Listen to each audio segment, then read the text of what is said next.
मेरे एक वोट से इन्होंने सरकार बनाई थी और अब मैं अपने उसी पावर से सरकार को गिराऊंगा, इसलिए बागी बनाऊं। इसलिए हम बागी हैं और बागी कभी पॉलिटिक्स कर नहीं सकते, और बागी के लिए कोई मंच और बागी के लिए कोई कुर्सी नहीं होता।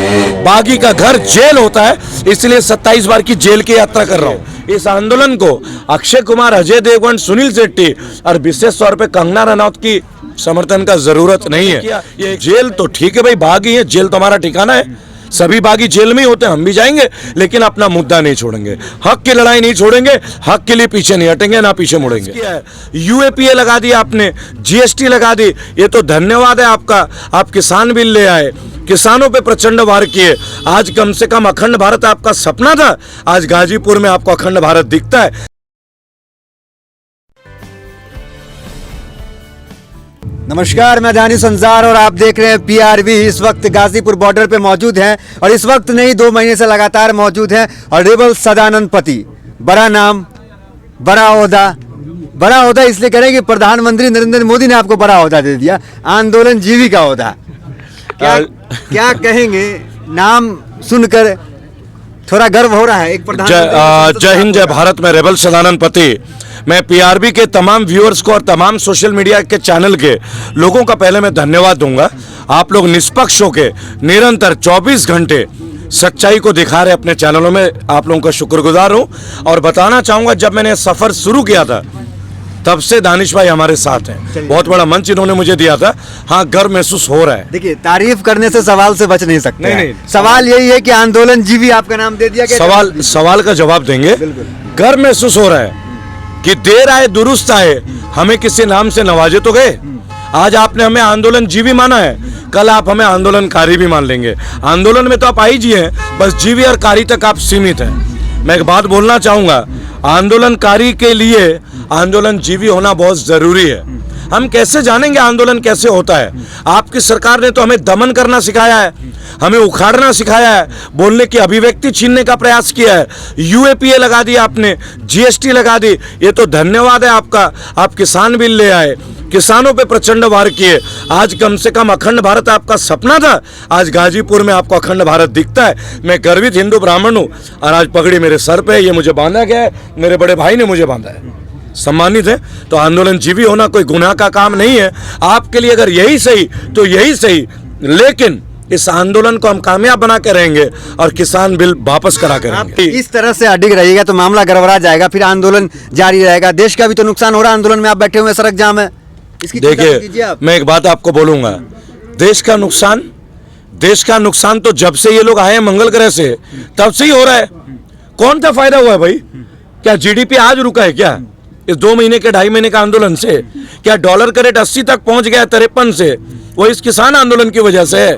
अरे आप दानिश जी एक अच्छे पत्रकार हैं मेरे भाई, आपके मुंह से ये बात शोभा नहीं देगी। मैं आपसे एक बात पूछता हूं, आज उत्तर प्रदेश को राम राज्य बोला जाता है, योगी जी का राम राज्य, गौर से सुनिएगा। अभी 6 महीने पहले नेपाल ने बोला सीता हमारी है, जनक नेपाल के हैं, अयोध्या नहीं है यूपी में, वो तो यहाँ है। तो चलिए आप लोग आपस में फैसला कर लीजिएगा। हम तो जानते हैं प्रभु राम हमारे रोम रोम में बसते हैं, गौर से सुनिएगा, रोम रोम में, इटली वाला रोम नहीं तो यहाँ भी आप विवाद उत्पन्न कर दोगे। अब गौर से सुनिएगा कि सीता की धरती नेपाल में 53 रुपए पेट्रोल बिकता है, रावण की धरती श्रीलंका में 51 रुपए पेट्रोल बिकता है। धन्य हो महादेव, धन्य हो महागुरु। आपकी धरती अगर राम राज्य तो पेट्रोल 100 रुपए क्यों बिकता है? अच्छे दिन की शुरुआत तो यहीं से हो गई, यहीं से हमें पता चलता है आपका सुशासन, आपके अच्छे दिन, आपका राम राज्य। तो किसान बिल भी हम जान गए, पेट्रोल भी हम जान गए, बजट भी हम जान गए, हम आपको भी जान गए, हम जुमलेबाजों को भी पहचान गए। बेहतर है आप हमें जान जाए। भैया पहली बार 135 करोड़ लोग परिवारों सहित कह रहे हैं कि हमें नहीं चाहिए, आप रख लो, आप रख लो। क्या एक बार भी 220 लोग अपनी शहादत दे चुके हैं, बहुत सारे सिख समुदाय के भी हैं। क्या अक्षय कुमार सिंह इज किंग के नाम से मूवी बनाते हैं? क्या इनके लिए एक भी ट्वीट है क्या? तो आप सोशल मीडिया में चलिए, गोदी मीडिया में मत चलिए। इस आंदोलन को अक्षय कुमार, अजय देवगन, सुनील शेट्टी और विशेष तौर पे कंगना रनौत की समर्थन का जरूरत नहीं है। ये 135 करोड़ लोग की अस्मिता का प्रश्न है, हमारे आन बान शान का मसला है। इससे हम किसी का हाथ तो लूटने नहीं देंगे, झुकने नहीं देंगे, रुकने नहीं देंगे। आंदोलन ही रास्ता है। जब प्रधानमंत्री स्वयं कहते हैं कि बातचीत का रास्ता खुला हुआ है, तो आंदोलन खत्म करके भी रहा वो उन्होंने बुजुर्गों की भी चिंता जताई है प्रधानमंत्री ने। देखिए, प्रधानमंत्री तो कहीं ना कहीं आपके साथ है ही ना, साफ कह रहे हैं कि बातचीत का रास्ता जारी है। प्रधानमंत्री युवा है कि बुजुर्ग है, पहले तो आप मुझे ये बताएं। वो कह रहे हैं जो बुजुर्ग यहाँ बैठे हुए हैं, अच्छा, वो उनकी चिंता कर रहे अरे हैं। भाई प्रधानमंत्री भी तो बुजुर्ग हैं, सफेद बाल हो चुके हैं, इतने लंबे हो चुके बुजुर्ग आदमी चिंता न करे। अरे मेरी बात तो सुनिए, तो बुजुर्ग आदमी को राजनीति का क्या काम, संन्यास ले लीजिए, गृहस्थ जीवन में जाइए। आपने शादी की छोड़ा, वो आपका पर्सनल विषय है, मैं इस पे टिप्पणी नहीं करूंगा। लेकिन आपके घर में तो बच्चे होंगे, उनको कहानी सुनाइए, उनको प्रभु श्री राम के बारे में बताइए, उनको भगत सिंह राजगुरु के बारे में बताइए। अरे इस सदन में युवा लोगों को आने दीजिए महाराज। जब आप जैसे लोग 60 साल के ऊपर ही जाते रहेंगे, युवा कहां जाएंगे, आप कहां जाएंगे? क्या सदन केवल बुजुर्गों के लिए है क्या? ये आने तो देते नहीं और कहते हैं युवाओं को हम आगे बढ़ाएंगे। मैंने भी वोट किया था मोदी जी को, तो मेरे भाई मैंने अपनी गलती महसूस कर ली, मैं अपने पाप का प्रायश्चित कर रहा हूं। मेरे एक वोट से इन्होंने सरकार बनाई थी और अब मैं अपने उसी पावर से सरकार को गिराऊंगा, इसलिए बागी बनाऊं। और मेरा फाउंडेशन इनके समस्त विचारधारा के खिलाफ है। पूरे विश्व में, भारत के कोने कोने में मैं जा रहा हूं इनके खिलाफ। जो मन में था उस जुबान पे आपके, आप कह रहे हैं सरकार गिराऊंगा, फिर संबित पात्रा जैसे लोग को बोलने का मौका मिलता है कि आप राजनीति कर रहे हैं। मैं दोबारा एक बात बोलूंगा, सरकार हमने चुना था, इनको सड़क से संसद हमने पहुंचाया था, तो हमारा अधिकार दिया था ना। अब हमारा अधिकार ये भी तो है, इन्हें संसद से दोबारा सड़क में लेके आए। मैं तो अपने कानून तक रहिए, कुर्सी तक चले गए आप। मैं दोबारा एक बात बोलूंगा, कुर्सी से हमें प्यार नहीं तो अभी तक कोई नेता बन जाते, अभी तक कोई पॉलिटिकल पार्टी ज्वाइन कर चुके होते। लेकिन सभी नेता एक ही थाली के चट्टे बट्टे हैं, यहाँ सब आपस में रिश्ते बना लेते हैं और पिसता है जनता। इसीलिए हम बागी हैं और बागी कभी पॉलिटिक्स कर नहीं सकते। और बागी के लिए कोई मंच और बागी के लिए कोई कुर्सी नहीं होता, बागी का घर जेल होता है।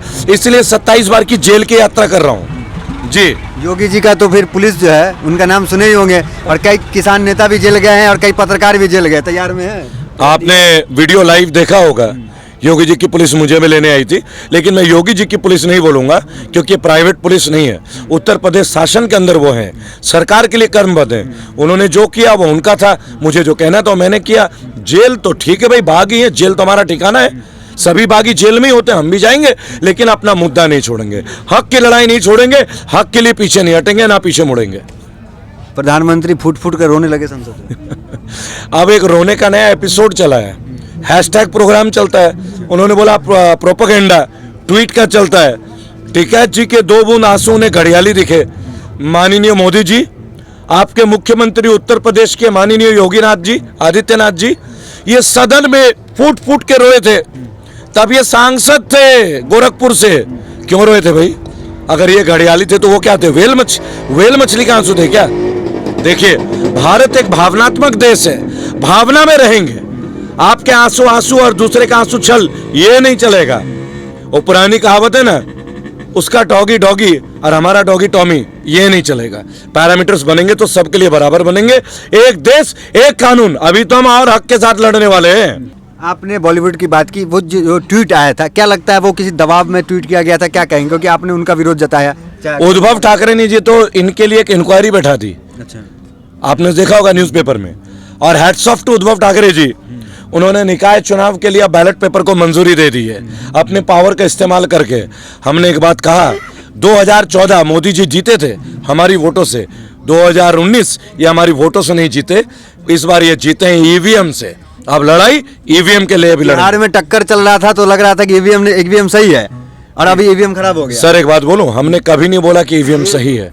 हमने तब भी बोला था कि बिहार में तेजस्वी की सरकार थी, ये आप भी जानते हैं। लाखों की तादाद में भीड़ थी तेजस्वी के लिए, बीजेपी की कुर्सियां खाली थी, वो क्या गवाह नहीं है? लेकिन ईवीएम है भाई, ईवीएम हटाओ, देश बचाओ।